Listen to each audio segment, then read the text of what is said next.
사람의 인생이란 정말 어디서 어떻게 될지 하늘도 모른다고 하더니 딱 그 말이 맞다 생각합니다. 안녕하세요, 여러분. 어쩌다 보니 시댁에서 아주 기막힌 일을 당해 이렇게 사연을 보내게 되었습니다.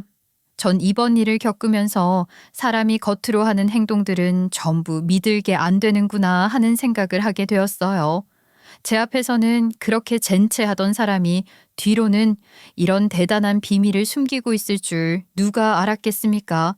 정말 인생사 사엉지마라고 하더니 이래서 그러는가 봅니다.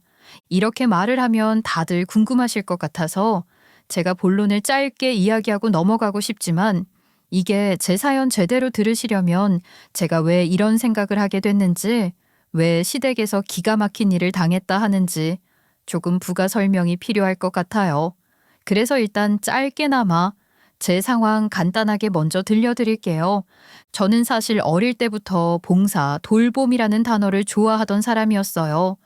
누군가는 저한테 이런 말을 한 적도 있죠. 누가 밥 먹여주고 돈을 주는 것도 아닌데 왜 그런 쓸데없는 일을 하냐고 말이에요. 하지만 전 이렇게 생각합니다. 누군가는 저처럼 사람을 돕고 살아야지. 도움을 받은 사람도 다시 다른 사람을 돕고 그렇게 사회가 돌아가는 거라고 말이죠. 바른 말만 한다고 뭐라 하시면 제가 또 할 말은 없어요. 하지만 제가 어릴 때부터 보고 자란 것이 바로 이런 돌봄을 실천하던 부모님이라서 어쩔 수 없다 설명드릴 수 있겠네요. 저희 부모님은 있죠. 작지만 그래도 나름 유명해서 저와 언니 두 자매를 대학까지 보내줄 수 있던 식당을 운영하셨어요. 아무래도 백반집이라 늘 아침, 점심, 저녁으로 손님들이 북적이던 가게였죠. 그렇다고 해서 떼돈을 벌거나 하진 않으셨기 때문에 사실 종업원을 데리고 일을 하기엔 그다지 여유가 없었습니다. 그래서 그 빈자리를 저와 언니가 매번 학교를 마치고 가서 메워주곤 했어요. 그때마다 저희가 본 일 중 하나가 바로 부모님이 매달 진행하셨던 무료급식 행사였어요. 시에서 운영하는 그런 무료급식소와 같이 대단하게 많은 양들을 만들어서 나눠주고 그러지는 않았지만 어차피 점심 장사하고 남는 음식들은 저녁에 또 내놓을 수 없다며 그런 핑계로 주변 한 끼 식사조차 먹기 힘든 사람들을 위해 나눠주고 있었거든요. 처음 부모님이 이 나눔 행사를 할 때만 하더라도 사실 주변 사람들의 반응은 싸늘했습니다. 사람 좋은 척 한다며 저희 부모님이 그냥 겉멋으로 이런 일을 한다 생각하시던 분들도 많았죠. 그러다가 이런 나눔 행사를 한다는 걸 알게 된 손님들 중 몇몇 분들이 본인도 적게나마 참여를 하고 싶다며 도움을 주셨는데 그때부터 약간 저희 동네만의 행사처럼 발전되어 가더라고요. 전 그런 부모님의 모습에서 느낀 게 많았습니다. 나에게 있어서는 작은 호의로 시작한 일이라도 함께 하게 된다면 어려운 사람들을 도울 수 있기도 하구나 하고 말이죠. 그래서 그런지 직업도 약간 남을 위하는 그런 쪽으로 눈이 가게 되더라고요. 공부를 잘했으면 의사라도 했겠지만 제가 그렇게까지 똑똑한 머리는 아니었기에 전 열심히 공부해 간호학과에 진학했습니다. 사실 간호학과에 진학하고 나서는 눈물로 밤을 지샌 날도 많았어요. 앞서 말했듯 공부를 썩 잘하는 머리는 아니었기에 남들보다 배는 노력을 해야 겨우 따라잡을 수 있기도 했고요. 다른 사람들이 생각하는 것보다 간호학과에서 배우는 지식의 양은 상당히 많은 편에 속하거든요. 오죽하면 저를 따라 간호학과 진학하고 싶다던 사촌동생에게는 이 길이 쉽지 않다고 차라리 다른 쪽으로 진학하는 걸 추천한다 했겠어요. 아무튼 그렇게 썩 나쁘지 않은 성적으로 졸업을 할 수 있었고 지금은 대학병원 중환자실에서 근무 중입니다. 경력도 제법 많은 베테랑 간호사지요. 물론 이렇게 경력을 쌓을 때까지도 무척 많은 어려움이 있었어요. 선배들의 짓궂은 장난, 태움이라고 하지요. 그런 것들도 물론 다 경험을 했었고요. 학교에서 다 배웠다 생각했지만 막상 실전에서는 제대로 알지 못해 잘못을 저질러 하루 종일 야단을 맞고 눈물로 눈이 팅팅 부어 앞이 잘 안 보이던 적도 있었죠. 지금은 다 추억 같은 기억들이지만요. 그리고 무엇보다도 처음 3년에서 4년은 정말 눈썹 휘날리게 바쁜 일상에 제대로 된 연애도 못할 정도였어요. 신입 간호사라 눈칫밥은 눈칫밥대로 먹고 일은 일대로 많고 제가 어떻게 이 난관을 헤쳐나왔는지조차도 기억이 안 났을 정도로 바빴거든요. 그래도 어떻게 연애는 하게 되더라고요. 난세에도 눈은 맞는다더니 딱 그 말이 맞았죠. 지금의 남편과는 당연하게도 병원을 오가면서 만나게 된 사이였어요. 남편은 병원의 기기를 납품과 판매하는 회사에서 영업사원으로 일하던 사람이었는데 오며 가며 어떻게 얼굴은 마주치고 다니던 사이였죠. 처음에는 남편에게 호감이고 뭐고 없었어요. 저는 저대로 바쁜 사람이고 남편도 남편대로 바쁜 사람이니 말이에요. 그러다 어떻게 제가 있던 과외 기계가 고장이 나면서 처음으로 남편이라는 사람을 제대로 마주하게 되었는데 사람이 정말 진국이더라고요. 이 사람이 왜 일이 바쁘게 여기 병원을 오갔는지 신뢰를 얻을 수 있는지 알 수 있을 정도로 진국인 사람이었죠. 남편은 일단 거짓말을 모르는 사람이었어요. 매사에 솔직하게 본인들이 납품하는 기계의 단점까지도 확실하게 설명해주는 사람이었죠. 솔직히 말해 단점을 말해주면 어떻게든 비교하고 물건을 사지 않게 되는 게 사람의 마음이거든요. 다들 이 점은 공감하실 것 같은데요. 그런데 남편은 항상 물건의 단점과 함께 장점도 이야기를 하면서 최대한 이 병원에 왜 이 기계가 있어야 하는지 요점을 콕콕 집어 말해주는 소위 유능한 영업사원이기도 했죠. 똑소리 나고 솔직한 사람, 남편에게 마음이 끌린 건 순식간이었습니다. 다행이라면 이런 저에게 남편도 끌렸다는 점이겠네요. 그러니 이렇게 결혼을 하고 살고 있는 거겠죠. 시댁은 간호사라는 직업을 가진 저를 환영했고요. 딱히 큰 소리 없이 저희 결혼은 매끄럽게 진행이 됐었어요. 물론 결혼하고 나서야 그 이유를 알게 됐지만요. 아무래도 남편이 능력이 좋은 사람에다가 돈도 잘 벌어오니까 시모도 자기 아들인데도 아주 저자세로 남편의 말엔 뭐든 우쭈쭈 하는 경향이 있었거든요. 그래서 제가 어떤 직업이든 연봉이 얼마였든 그런 건 중요치 않았던 거예요. 그런데 조금은 시댁이 특이하다 생각했던 것은 시부의 위치였습니다. 이것도 결혼을 준비하며 이유를 알게 됐는데 시부가 간경화 때문에 매년 병원비로 많은 돈을 쓰고 있기 때문에 집에서는 큰 소리 한번 제대로 낼 수도 없는 입장인 것 같더라고요. 듣기로는 젊은 시절부터 스트레스 풀겠다고 술이나 회식에 자주 나갔다던데 그것 때문에 지방간이 생겼고 아직은 젊었던 시부가 의사의 경고도 무시하면서 결국엔 간경화까지 오게 되었다 합니다. 결과를 놓고 보면 결국 본인의 잘못으로 지금껏 벌어둔 노후 자금도 다 쓰게 된 마당이니 집에서는 힘을 낼 수가 없던 거죠. 그래서 항상 시모의 옆에서 맞장구를 치며 집안에선 큰 영향력을 행사하지 못하시더라고요. 솔직히 그 모습은 며느리로서 한 사람으로서 좀 짠하게 보이긴 했습니다. 남편이 집에서 힘 좀 쓰고 있으니 시집살이 걱정은 없었겠다 싶으시죠? 하지만 결혼의 행복함은 아주 잠시뿐이었습니다. 아무래도 직업 때문에 시댁이랑 트러블이 좀 있었거든요. 아마 처음으로 생긴 문제가 시댁에서의 첫 명절을 보낼 때였을 거예요. 아유, 어머님, 제가 죄송해서 어떡하죠? 이번 설 전날에 당직이라서 제가 아무래도 설 지내고 난 뒤에는 갈 수 있을 것 같아서요. 너무 죄송해요. 아니, 그게 무슨 소리냐? 지금 결혼하고 처음으로 맞는 명절에 불참하겠다 이 소리야? 그게 저도 오프 신청을 하기는 했는데 까여서요. 아무래도 저희가 시프트대로 움직이다 보니까 일정 변경은 어려울 것 같아요. 아이고, 한가한 소리 한다. 너 이번에 안 오면 친척 어른들이 널 어떻게 볼 것 같으니? 아주 집안에 며느리 잘 들였다 소리 하지 않겠어? 거짓말 말고 이번 설 전날 와서 음식이나 해라. 저희 시프트 나오면 절대 변경 못해요, 어머님. 세상에 안 되는 게 어딨어. 좋은 말 할 때 오늘 당장 가서 그 시프트인지 뭔지 변경한다고 해라. 집안 행사 절대 빠지면 안 된다고. 벌써부터 아주 군기가 빠져가지고 원. 사실 간호사라는 직업을 직접 해보지 않으셨으면 이런 상황이 이해가 안 되실지도 모릅니다. 앞서 태움이라는 문화 저도 겪었다고 했잖아요. 이 태움에는 흔히들 아시는 그런 괴롭힘도 있지만 이런 사소한 일 하나 때문이라도 정말 사람 괴롭게 하는 경우들도 생기거든요. 그리고 근무하는 다른 간호사들도 전부 자기가 원하는 날에 쉬는 날 배정을 받긴 어려운 게 현실입니다. 그래서 웬만한 일이 아니고서야 서로 스케줄, 시프트를 바꾸는 일은 거의 없거든요. 그런데 시모가 아주 저에게 거짓말한다며 자기를 우습게 보냐 하시면서 방방 뛰시는 거예요.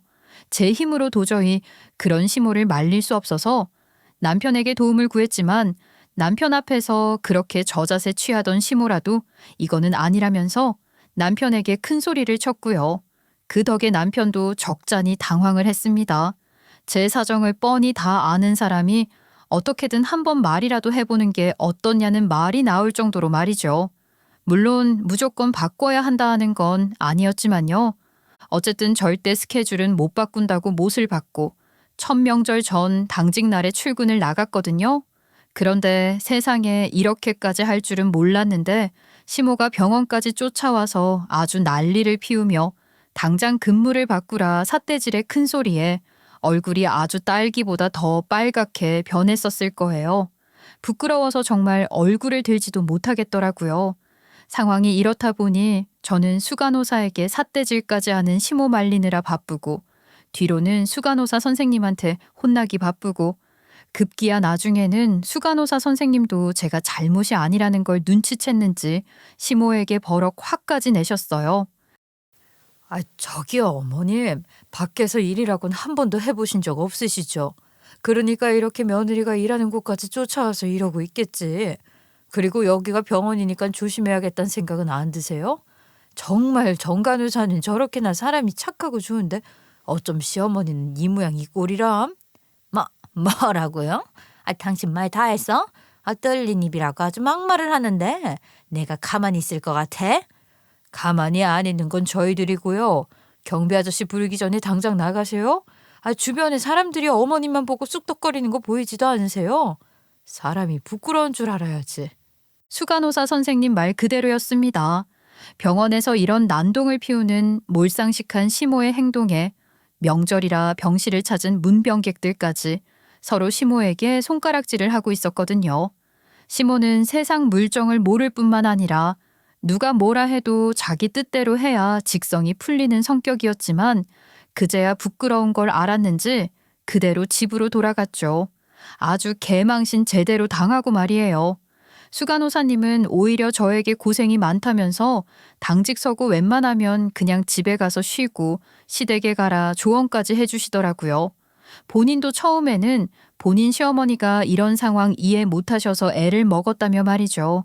한숨이 나오는 첫 명절이었죠. 그런데 아이러니하게도 명절이나 연휴가 되면 어쩔 수 없이 당직을 서야 하는 날이 생기곤 하는데 그때마다 시모가 아주 저한테 큰 소리를 치는 거예요. 물론 남편이 제 상황을 이해해 줘야 한다며 중재를 하긴 했지만 소용이 없었죠. 그래서 이젠 그냥 그 잔소리도 다 듣기 싫어서 명절마다 아예 당직이나 출근하겠다 자진해서 신청하기도 했어요. 주변에선 걱정도 했지만 오히려 제 덕분에 쉴 수 있다며 고맙다는 사람도 있었죠. 그리고 이게 저도 사람인지라 이러면 안 된다는 걸 알면서도 꾀가 생겨서 딱 한 번은 거짓말을 한 적이 있습니다. 물론 이때도 남편에게는 사실대로 말했어요. 제가 몸이 너무 피곤해서 도저히 안 될 것 같으니 당직이라 하고 집에서 쉬겠다 말이죠. 사실 저 역시도 시부처럼 간에 문제가 있어서 피로를 쉽게 느끼고 있었거든요. 남편은 이런 사실을 알고 있으니 저한테 오히려 먼저 푹 쉬라면서 권해주었죠. 고마운 사람입니다. 시모에게 당직이라고 말을 했을 때 시모는 쯧쯧 혀를 차면서 내가 너 그럴 줄 알았다고 하더라고요. 그러거나 말았거나 오랜만에 찾아온 휴일을 즐기기 위해 집 소파에 누워 잠이 들었는데 하필 그 모습을 시모한테 딱 들켜버린 겁니다. 아주 난리가 났죠. 너 오늘 당직이라는 애가 왜 여기서 찾아고 있어? 당장 일어나서 설명하지 못해? 어머님이 저희 집에는 어쩐 일로 오셨어요? 이제 보니 이거 아주 상습범이었구나. 너 명절에 일하기 싫어서 그놈의 당직이니 하면서 이때까지 이렇게 집에서 놀고 먹었던 거야? 오늘 내 진수 녀석 급하게 나간다 해서 여기 와보지 않았으면 깜빡 속아 넘어갈 뻔했어. 요망한 것. 어머님, 그게 아니라 제가 오늘은 컨디션이 너무너무 안 좋아서 어쩔 수 없이 남편도 모두 알고 있어요. 그래, 그랬겠지. 응? 이래서 아들 낳아봐야 소용없다고 하더니 아들은 남의 편이라고 아주 둘이서 이때까지 나를 속여먹어서 재미있었겠어. 하필이면 이날 남편이 회사에서 급한 호출을 받고 출근을 한 탓에 시모가 제사 음식을 주겠다고 저희 집을 찾아왔던 거예요. 평소에는 저희 집에 잘 오지도 않던 사람인데 이번에 한탕국이 너무 맛있어서 남편 일 끝나고 오면 먹이려고 했다나 뭐라나. 아무튼 그래서 제가 집에서 쉬고 있다는 걸 딱 들켜버린 거예요. 말하면 뭐 하겠어요. 시모는 퇴근한 남편에게도 어미한테 거짓말했다며 난리가 났고 저는 며느리라는 년이 거짓말만 밥 먹듯 하는 년이었다며 난리가 났죠.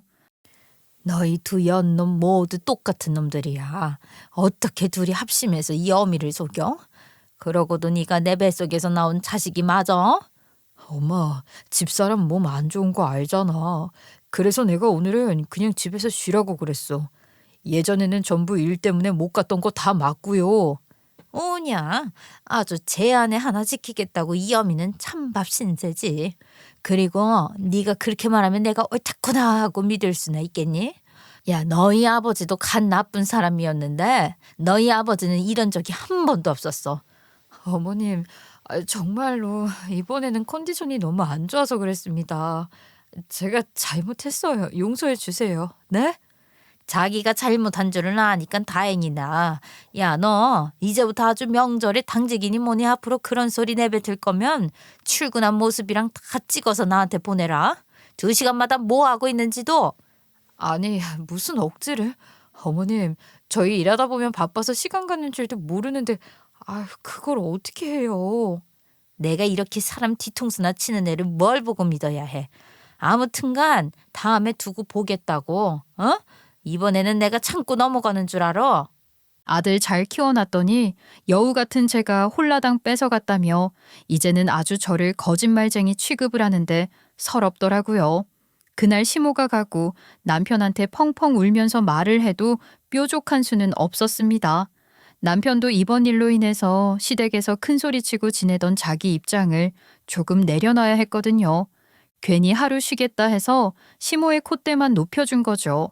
이러니 눈칫밥을 먹으며 살 수밖에 없더라고요. 무슨 가족 행사, 제사에 혹시라도 빠지게 되면 시모의 말대로 출근 사진에 일하고 있다는 걸 계속해서 알려줄 수밖에 없었고 내가 이렇게까지 하고 살아야 하나 싶기도 하고 마음이 복잡해졌습니다. 그래도 어쩌겠어요. 잘못은 제가 먼저 했으니 어떻게든 참고 살아야죠. 그렇게 시간은 흘러 집에 큰일이 생겼어요. 간경화인 시부의 건강이 더욱 악화되어 이제는 간이식 이야기까지 나오게 된 겁니다. 그 덕에 온 가족이 나서서 간이식 적합 검사를 받고 집안은 아주 난리가 났죠. 시댁 친척 어른들 모두 검사를 했는데 운도 없는 건지 단 한 사람도 잃지 않은 사람이 없는 거예요. 보통은 자식들은 잃지 않은 경우가 많은데 어떻게 이럴 수 있는지 거기다 저는 검사를 받지도 못했습니다. 이미 간이 안 좋은 사람인데 만약 적합하다 하더라도 이식 수술을 하기에는 서로가 위험 부담이 너무 컸으니까요. 검사를 받을 생각조차 못했죠. 그런데 이런 상황 속에서도 저는 시모의 잔소리를 들어야 했어요. 아니, 너는 도대체 우리 집안에 시집 와서 도움이 되는 게 뭐냐? 간호사라 해서 환영하고 받아줬더니 응? 자기 시아버지 건강 챙겨줄 줄도 모르고 건강도 안 좋아서 검사는커녕 도움도 못 되고. 죄송합니다. 그래도 어머님, 저도 검사는 받고 싶었어요. 근데 금말이 많다 많어. 방금 내 말 못 들었니? 네가 건강하지 않아서 도움도 안 되는데 뭐가 그런데야. 어휴, 명제를 시겠다 깨부터 부릴 때 내가 알아봤었어야지. 내가 알아봤지. 억울했죠, 당연히. 왜 내가 이런 소리를 들어야 하나 눈물이 핑 돌았고 급기야 눈물이 글썽였는데 제 옆에 서 있던 남편이 씩씩거리며 저와 시모 사이를 가로막았습니다. 엄마, 제발 그만 좀 해요. 이 사람이 몸이 나쁜 게 도대체 지금이랑 뭔 상관인데요? 너는 지금 자기 아내라고 편드는 거냐? 그래, 너희들끼리 그렇게 감싸들고 앉아있을 때 알아봤어. 알아봤다고 내가. 그놈의 알아봤다는 소리 좀 그만하시라고요. 그럼 이 사람이 힘들어서 몸져 누워야 된다 이 말씀이세요? 사람이 어떻게 그래요? 이 사람도 아버지 걱정 많이 했어요. 여기 있는 그 누구보다도요. 뭘 그렇게 해줬다고 난리야. 제가 도대체 뭘? 의사가 하지 말라는 거 아버지 술 먹을 때마다 보이면 이 사람이 나서서 말렸다고요. 누구보다 본인이 같은 상황이라 걱정된다며 운동도 같이 하자 손 내밀어 준 사람입니다. 가장 옆에 가장 가까이 있었던 엄마보다도요. 남편은 그간 제가 했던 노력들을 쉽게 보지 않았습니다. 시모는 못 봤을지 몰라도 저 역시 간이 안 좋은 사람이었기에 누구보다 시부의 건강을 위해 노력했거든요. 그런 노력들을 남편은 다 옆에서 지켜봤던 거죠. 그런 남편이 큰 소리를 내자 시모의 입은 순식간에 꾹 다물어지더군요. 그래도 제 편을 들어주는 남편 덕에 속이 꽉 막히지는 않았습니다. 하지만 그렇다고 시부의 상황이 나아지는 건 아니었어요.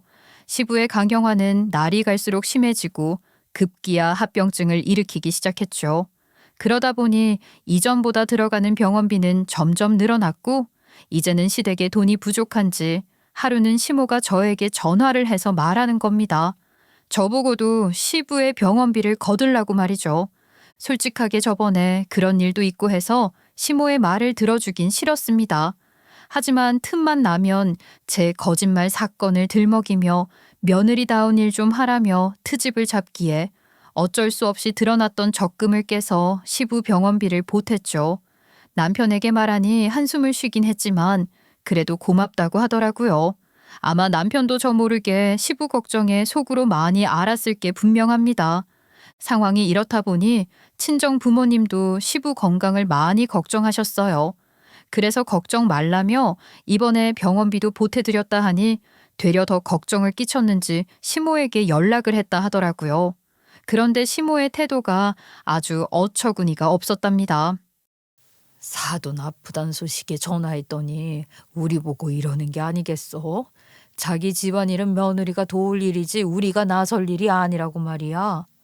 너 그 집안에서 제대로 대접은 받고 있는 거지? 김서방이 널 제대로 챙겨주는 건 맞아? 물론 김서방이 나 엄청 좋아하는 거 아빠 엄마도 다 알잖아. 그냥 저번에 내가 쉬고 싶다고 거짓말해서 그런 거야. 아무리 봐도 사돈 그 태도는 정말 아닌 것 같아서 그런다. 혹시라도 너 말 못할 고민이라도 있으면 나나 엄마한테 꼭 말하고. 알겠지? 부모님의 도움의 손길을 아주 그대로 뻥 차버렸더라고요. 지금 찬밥, 더운 밥 가릴 처지가 아닐 텐데 말이죠. 며느리한테만 도움을 받겠다니 누구 마음대로 그런 생각을 하는지 시모가 했다는 그 말이 아주 우스웠습니다. 배가 불러도 한참 불렀네 생각이 들더라고요. 하지만 저와 남편, 부모님의 마음에도 불구하고 시부는 끝내 저희가 끝까지 함께하지 못하셨습니다. 남편은 시부가 돌아가신 그날 밤 제 살아생전 그렇게 펑펑 우는 모습은 처음이었어요. 본인의 간이 적합하지 않아서 아버지를 죽게 만들었다며 자책으로 날을 새는 남편을 옆에서 아니라며 달랠 수밖에 없었죠. 시부의 장례식은 그렇게 온 가족의 눈물바다였습니다. 장례식을 다 마친 다음 시모는 시부의 49제 제사를 지내게 됐는데요. 평소에도 절이라면 빼놓지 않고 다니던 불자였던 시모였기에 이 49제는 절대 빼놓을 수 없다면서 그러더라고요. 그러면서 제사를 지낼 때마다 저보고도 참여를 하라는 겁니다. 당연히 이 정도는 며느리로서 해야 하는 것 아니냐면서 말이죠. 물론 저 역시도 그런 시모의 말처럼 모든 제사에 참여하고 싶습니다. 그래도 누구보다 시댁에서 남편을 제외하곤 가까웠던 사람이 시부였으니까요. 그런데 그렇다고 해서 제가 49제 때문에 쉬는 날을 다 받고 싶다 말해서 다 받을 수 있는 입장은 아니잖아요. 그래서 시모에게 말했죠. 전부 다는 힘들 것 같고 그래도 절반은 노력해 보겠다고 말이에요. 그러자 시모가 벌컥 화를 내더라고요. 너는 네 시아버지 가시는 길 같이 좀 보내자는 부탁이 그렇게도 어렵니? 오전에 시간 내기 힘들면 오후라도 만들어 오면 될 거 아니냐. 도대체 너는 된다는 말 한마디가 그렇게 어려워서 세상 어떻게 사니? 그래서 어머님, 제가 최대한 제사 있는 날은 빼보겠다고 말씀드리잖아요. 노력하겠다는 말로 다야? 전부 다 적합 검사 받을 때 너 한 사람만 아프다는 핑계로 검사도 안 받았다. 그러면 미안해서라도 49제는 전부 참석을 해야지. 억지를 부리는 시모에 한숨이 절로 나왔지만 어떻게든 병원에 최대한 배려를 해주면 안 되겠냐 고개 숙여 부탁을 했습니다. 수간호사 선생님은 그런 저를 보고 이해한다며 기꺼이 본인이 쉬는 날을 만들어주겠다 하시더군요. 정말 감사했습니다. 그래도 내가 인생을 헛살진 않았다는 생각이 들었죠. 그렇게 다시 평화가 찾아오나 싶던 그때 저는 일하다가 쓰러졌습니다. 원인은 평소에도 좋지 않던 간 때문이었어요.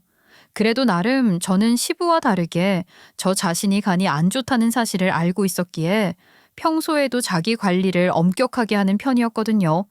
그런데 이리저리 받는 스트레스에다 누적된 피로 때문에 저도 모르게 과로를 하게 된 거예요.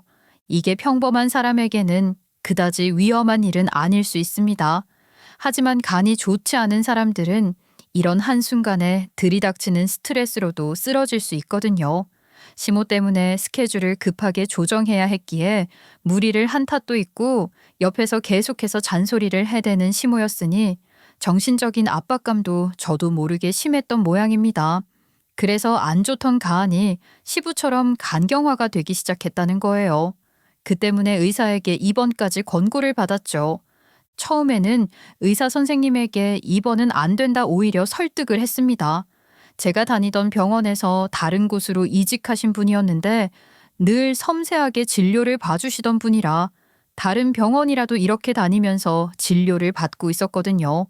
아무튼 선생님이 어떻게든 빠르게 처리를 해주겠다 하셨지만 해야 할 일도 많은 상황에 저마저 지금 근무를 쉬어버리면 다른 사람이 고생을 하게 되니 그래서 안 된다고 했죠. 그랬더니 의사 선생님이 제 손을 딱 잡고 말하시는 거예요. 아유, 정 선생님, 이러다가 시아버님 전철 밟습니다. 누구보다 잘하는 사람이 정 선생님이잖아요. 아유, 그래도 선생님 아시잖아요. 병원 일에 저 하나 빠지면 그 빈자리 누가 다 메워요? 일단 어떻게든 버티고 버텨서 제대로 휴가 일정 잡아서 지금 이렇게 쓰러진 거 보통 일 아닌 거 잘 아시잖아요. 그런데도 그런 고집을 피우겠다고요? 고집 그만 피우고 제 말 들어요. 지금 당장 입원해서 치료 안 받으면 더 큰일이 나는 건 정 선생님이야. 사실 제가 며느리 되고 나서 이 의사 선생님에게 시부의 진료를 맡기게 됐거든요.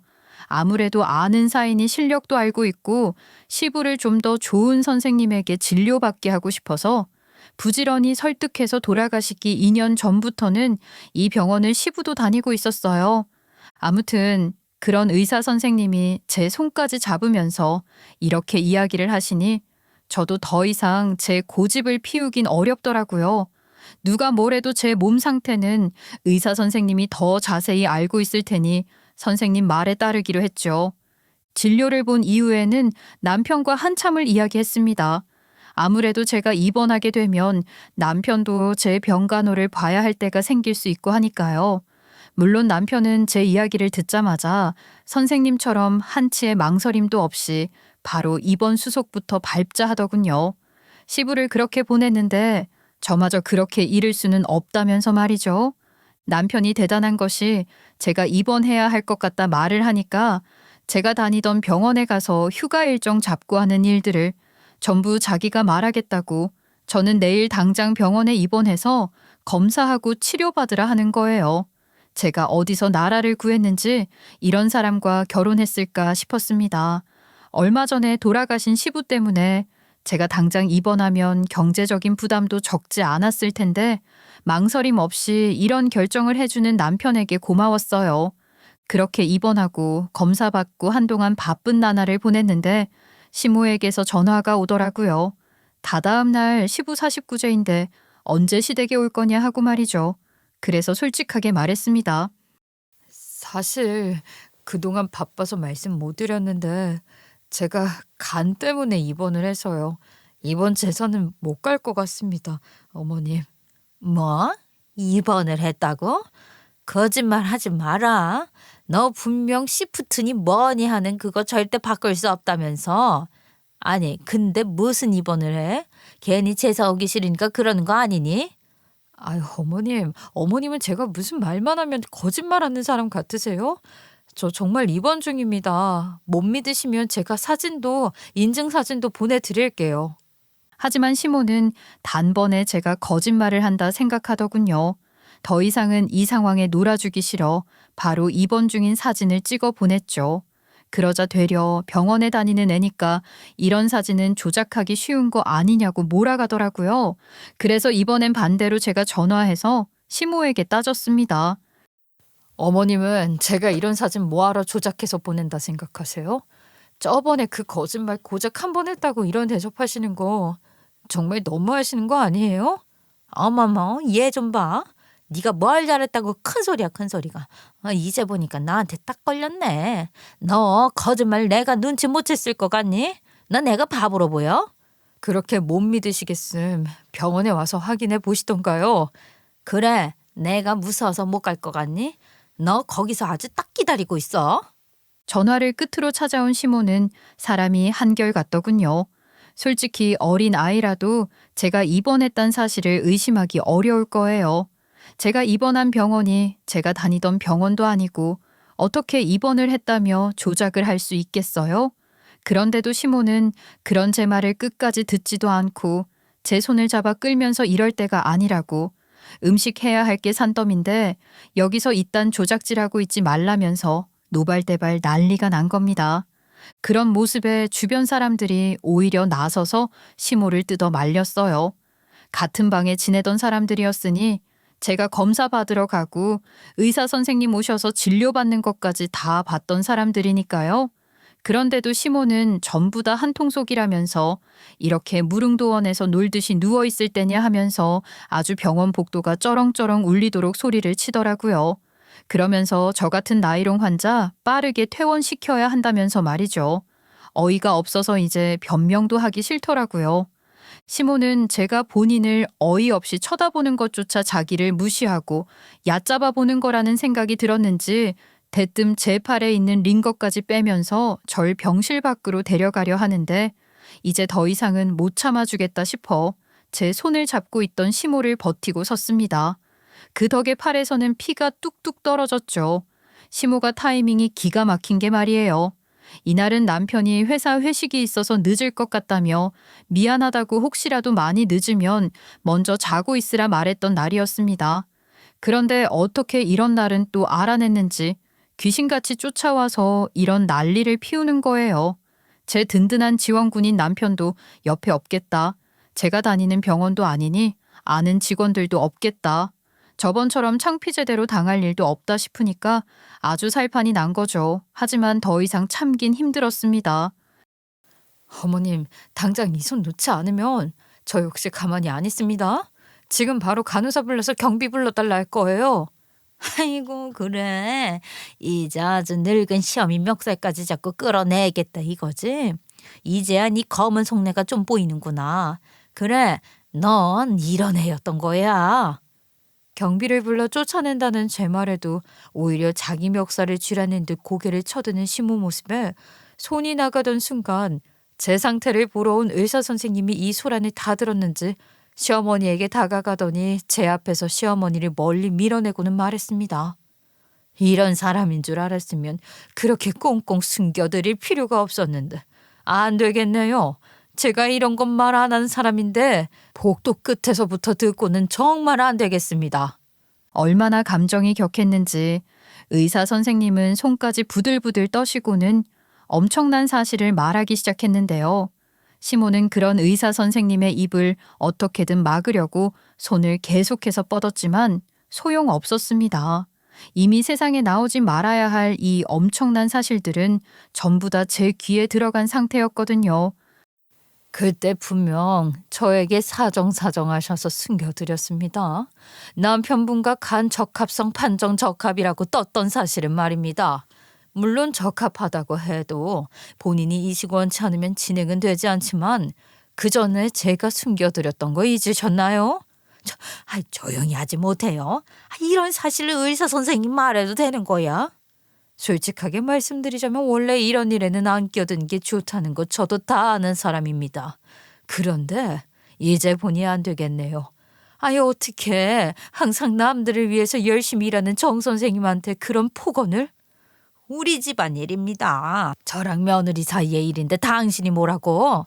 네, 무슨 관계는 아니죠. 옛날 직장 동료 정도예요. 그런데 지금 이렇게 아픈 사람한테 큰 소리나 치고 본인도 잘못한 일 하나 없으면서 이러는 거 양심의 가책은 안 느끼세요? 의사 선생님 입에서 나온 이야기에 순간 제 머리를 누가 크게 한번 때린 듯한 기분이 들었죠. 적합이라는 단어가 도대체 어떻게 된 건지, 그렇다면 시부는 사실 살 수도 있었는데 본인 부인에게 배신을 당한 게 아닌가 해서 말이죠. 너무 충격적인 사실에 갑작스럽게 눈앞이 핑 돌 정도로 충격이 심했는데 순간 눈이 시모에게로 가더라고요. 그 자리에 서서 끝까지 자기는 잘못이 없다는 듯이 의사 선생님을 향해 큰 소리 뻥뻥 치고 있는 시모가 순간 악마처럼 보였습니다. 그래서 시모에게 물었죠. 이게 다 무슨 소리냐고 말이에요. 물론 대답은 그 옆에 있던 의사 선생님 입에서 나왔지만 말이에요. 보통 이런 이식 적합성에 대한 이야기는 검사를 진행한 가족과 먼저 이야기를 하는 게 일반적입니다. 왜냐하면 당사자가 원하지도 않는데 억지로 가족들에게 등 떠밀려 수술하는 사람도 있기 때문인데요. 아무튼 그렇게 먼저 적합 사실을 알게 된 시모는 본인도 나이가 있고 얼마 전에는 고혈압으로 쓰러질 뻔한 적도 있다면서 의사 선생님 바짓가랑이 붙잡고 가족들에게 비밀로 해달라 싹싹 빌었다고 합니다. 의사 선생님 입에서 나온 시모의 이야기는 거짓말은 아니었습니다. 하지만 제가 알기로는 시모가 말한 것처럼 고혈압으로 쓰러질 뻔하고 그런 정도는 아니었고 오히려 건강검진에서는 나름 건강한 생활을 잘 하고 있다고도 했거든요. 이런저런 상황을 종합해 생각해 봤을 때 제 생각으로는 그저 수술하고 잘못되면 어쩌나 무서웠던 모양입니다. 그게 아니라면 그래도 남편이라고 병원비 마련하고 간병까지 한 사람이 절대 이식 수술은 못하겠다 말하진 않았겠죠. 숨겼던 모든 사실이 의사 선생님의 입에서 제 귀로 흘러 들어올 때까지 시모는 벌벌 떨고만 있었어요. 그렇게 자기 주장 열심히 하던 입은 꾹 다물려 있었고요. 절 어떻게든 병원 밖으로 끌고 가려 했던 그 손으로 제 손을 꼭 잡으며 자기는 아무것도 모른다는 순진한 눈을 하더라고요. 그게 어쩜 그렇게 가증스러울 수가 있는지 겉으로는 자기 남편의 49제를 챙겨야 한다는 명목으로 아픈 며느리까지 이렇게 못살게 굴더니 사실은 의지만 있었으면 지금 돌아가신 시부가 살아 있을 수 있었다는 그 사실이 너무나도 충격적이었습니다. 어머님, 이 사실 남편도 알고 있나요? 저희 그이도 친척 어르신들도 다 아는 사실이냐고요. 그거 말이다. 아내가 다 설명해주마, 어? 저 의사 선생님 말만 듣고 이 시어미 말은 안 들을 생각은 아니지.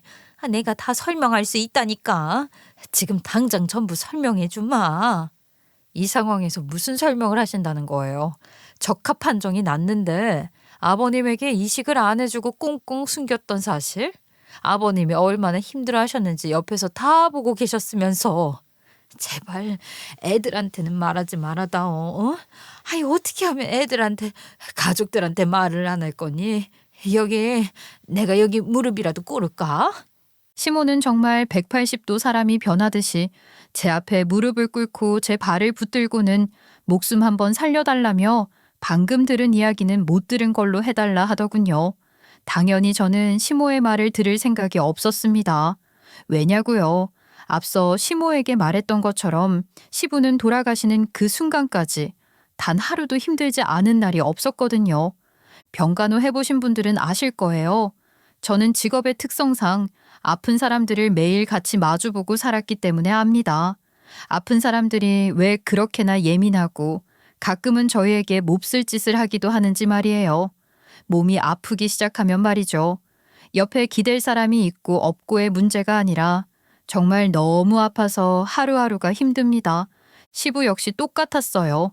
간이 엄청나게 재생이 잘 되는 장기 중에 하나인데 거기다 하는 일도 많은 신체 일부 중 하나인데 그게 일을 못하고 있는 거예요. 몸 안에서는 그 때문에 얼마나 많은 일이 일어나는지 모릅니다. 물론 간 경화임에도 본인 몸 관리를 허술했던 시부를 잘했다 할 순 없어요. 그래도 저라는 며느리를 드리면서 경중에 상관없이 어쨌거나 같은 간이 안 좋은 처지였기에 어떻게든 서로 건강해지자 노력했던 사이였는데 거기다 시부는 항상 입으로 이런 말을 했거든요. 이런 나라도 마누라가 옆에 있어주지 않냐고 말이죠. 시모는 매번 병원비가 들어간다며 건강관리 제대로 못한 시부에게 잔소리를 멈추지 않았지만 그래도 시부는 그런 시모라도 옆에 항상 있어준다는 사실을 고맙게 느낀다며 알게 모르게 시모를 뒤에서 챙기던 사람이었습니다. 그런데 그런 시부를 이제 보니 시모가 아주 제대로 뒤통수를 치고 배신을 했던 거였어요. 단지 자기 몸 하나 지키겠다고 말이에요. 지금까지 제게 했던 모든 짓들은 물론 화가 나는 일이었지만 숨겨왔던 이 사실만큼은 절대 용서를 할 수가 없더라고요. 그래서 저는 핸드폰을 들고 당장에 남편에게 전화를 하려고 했죠. 의사 선생님도 원한다면 가족들에게도 다 설명해 주겠다며 제 편을 들어주었고요. 그렇게 여기엔 자기 편이 하나도 없다는 걸 알고 있는 시모의 행동은 더욱 가관이었습니다. 너 전화하기만 해봐. 이거 개인정보 침해야. 의사가 환자의 정보를 함부로 떠벌리고 다녔다고 내가 너희 둘 다 고소할 거라고. 그렇게 하고 싶으면 고소하세요. 솔직한 말로 사람 목숨 하나 앗은 사람인데 그깟 고소가 무서울까. 저도 당신처럼 한 사람의 시어미에 딸이 둔 사람입니다. 고작 그깟 명절에 하루 쉬고 싶어 거짓말한 게 뭐 그리 대수라고 자기 며느리를 이렇게까지 괴롭힙니까? 고소하라면 못할 줄 알아? 당신이 집안일에 끼어들어서 아주 제대로 쪽박 차는 거라고. 제가 당신한테 뭐라고? 물론 아무것도 아니겠죠. 방금도 말했듯 직장 동료 그 이상 그 이하도 아닌.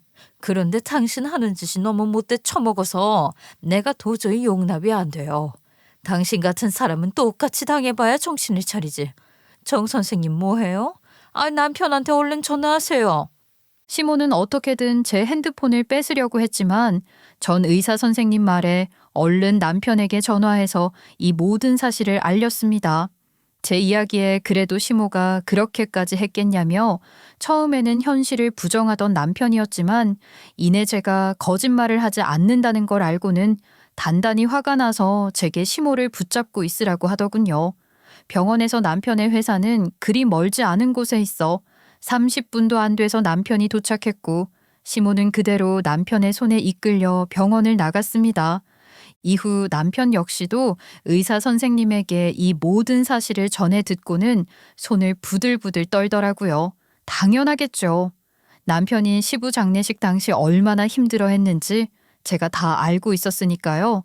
게다가 시모는 너무나 당당하게 남편과 남편의 여동생인 신우에게서 시부의 보험금까지 받을 생각을 하고 있었더라고요.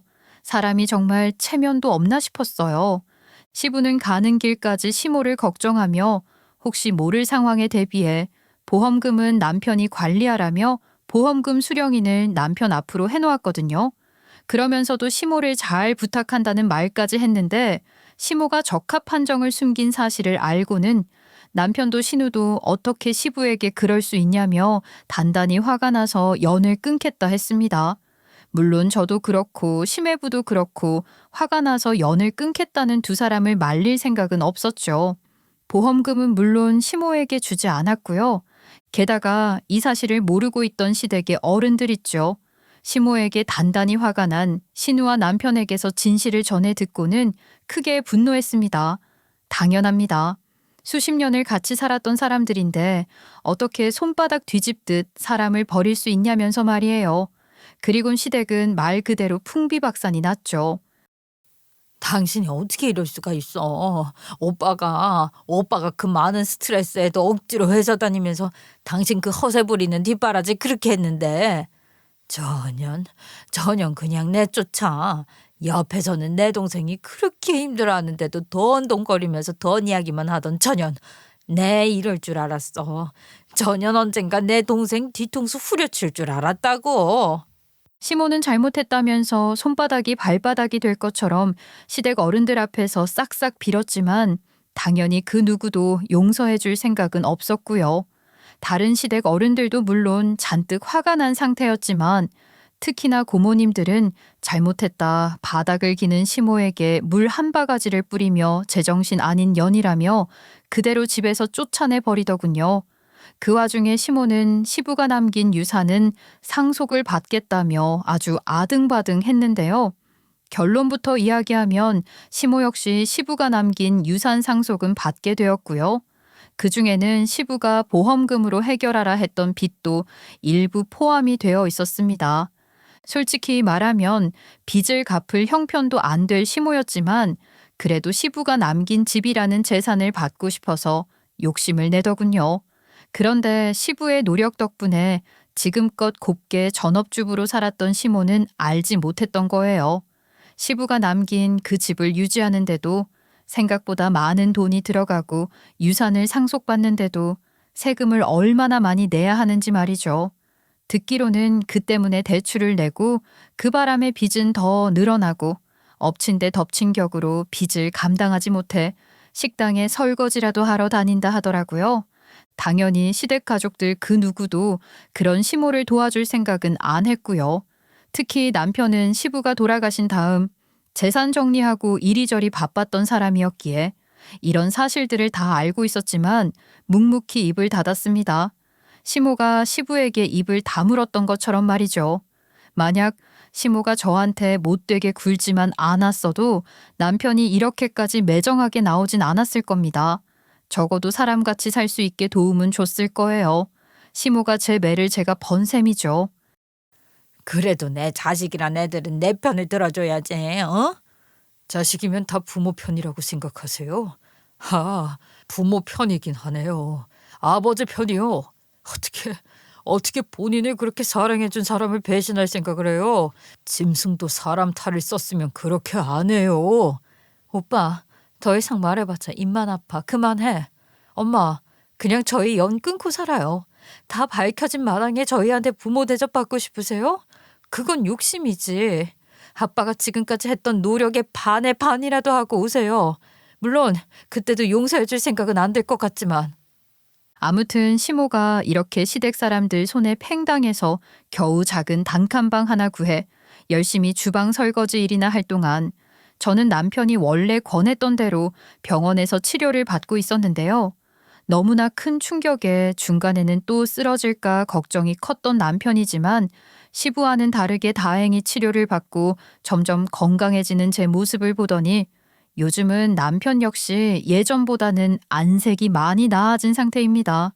그러다가 퇴원할 때 저한테는 작게 이런 말도 하더라고요. 시부가 그래도 절 많이 좋아하셨다고. 그래서 먼저 가서 당신은 못 오게 지키고 있었나 보다 하고요. 왠지 남편의 말을 듣고는 뭔가 가슴 한구석이 찡한 느낌이 들더라고요. 정말 남편의 말대로 시부가 자신을 배신한 시모보다 저를 더 걱정해서 본인이 다니던 제가 소개해 주었던 의사 선생님을 아무도 없이 혼자 버티고 있던 제 곁으로 보내주신 게 아닐까 하고 말이죠. 물론 나중에 시간이 지났으면 똑같이 이야기를 전해 듣고 온 의사 선생님이 그날처럼 똑같이 화를 냈을 것 같지만요. 친정 부모님은 이 상황을 전해 듣더니 그때 본인들한테 한 말 듣고 이상하다 생각은 했다면서 이 일이 잘 정리됐는지 걱정하시더라고요. 그래도 사위인 제 남편이 칼같이 시모를 끊어냈다고 하니까 고생했다며 친정 아버지가 남편의 어깨를 토닥여 줬습니다. 그래서 퇴원 이후에는 어떻게 지냈는지 궁금하시다고요? 솔직히 간에 관련된 질환이 생기게 되면 말이죠. 쉽사리 원상복구를 한다는 일은 불가능에 가깝다 보시면 됩니다. 특히나 지방간일 때야 어떻게든 노력으로 간이 안 좋아지는 걸 막을 수 있다지만 저처럼 이제 간경화에 접어든 사람에게는 완치는 불가능하거든요. 그러니 어쩔 수 있나요?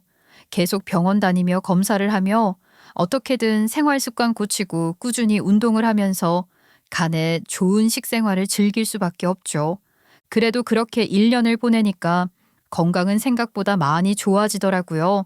그래서 남편과의 사이에서 포기하고 있던 아이도 덜컥 가지게 되었고요. 간 때문에 제가 생리불순이 심한 편이어서 아이는 꿈도 못 꾸던 상태였는데 이것도 다 시부가 하늘에서 행복하게 살라며 도움을 준 게 아닌가 싶습니다. 임신을 했다고 하더라도 저는 여전히 간호사로 일을 하는 중인데요. 잠깐 입원 치료로 인해 자리를 비웠던 사이 힘들었을 직장 동료들을 위해서 최대한 노력할 수 있는 기간까지는 노력을 해보려고 합니다. 제가 임신하고 안정기에 접어들고 나서 시모가 집으로 찾아왔던 적이 있거든요. 중간중간에도 시모가 몇 차례 전화나 문자를 보냈지만 남편 선에서 컷한 걸로 알고 있긴 해요. 그런데 이렇게 찾아올 줄은 몰랐네요. 몰골이 많이 상했더라고요. 하지만 아직도 정신을 못 차린 것 같은 게 말이죠. 저와 남편을 보더니 대뜸 자기가 이제 반성 많이 했으니 빚을 갚는 걸 도와달래요. 그래도 남편을 낳은 엄마니까 천륜을 버릴 순 없지 않냐면서 말이죠. 당연히 남편은 그런 시모를 아주 대차게 쫓아냈지만요. 저는 그 옆에서 2번 다시 저희 집에 찾아오지 말라고 소금까지 넉넉하게 뿌려주었습니다. 글쎄요. 언젠가는 정말 반성하는 날이 오면 그때는 용서를 해줄지 모르겠지만 아직까지 제정신 못 차린 모습을 보니 그런 날은 까마득하게 멀지 않았나 싶네요. 이번 일을 통해 저희 부부는 정말 많은 것들을 배웠는데요. 일단 부부 간에는 무슨 일이 있어도 비밀은 만들지 말자는 규칙 하나를 만들었습니다. 제가 생각했을 땐 말이죠. 솔직히 시모가 시부에게 적합 판정을 받았다는 말을 하더라도 시부는 간 이식을 받지 않으려 했을 것 같아요. 왜냐하면 본인이 그렇게 아파봤으니 간 이식 후에 혹시라도 모를 상황을 만들고 싶진 않았을 테니까요. 그리고 저희는 곧 태어날 아이의 미래를 위해서도 건강한 생활을 하자는 계획도 세웠습니다. 저도 그렇고 남편도 그렇고 스트레스를 받으면 자주 야식을 시켜 먹던 안 좋은 버릇이 있었는데요. 이번에 건강 때문에 많은 일이 생기고 난 뒤부터는 야식은 끊고 건강한 식생활과 주에 3회 이상의 운동을 하는 습관을 들이고 있어요. 지금은 임신 중이라 격한 운동은 못하지만 힘들어도 꾸준히 걷기라도 하자 해서 어떻게든 열심히 노력 중입니다. 시댁에서 일어났던 제 긴 사연을 끝까지 재미있게 들어주셨는지 모르겠습니다. 어쨌든 다시 한번 강조해서 말씀드리고 싶은 점은 가족 사이라도 신뢰를 저버리면 안 된다는 걸 말해드리고 싶었어요. 마지막까지 들어주신 분들에게 감사하고요. 다음에는 행복한 이야기로 찾아올 수 있게 노력하며 살겠습니다.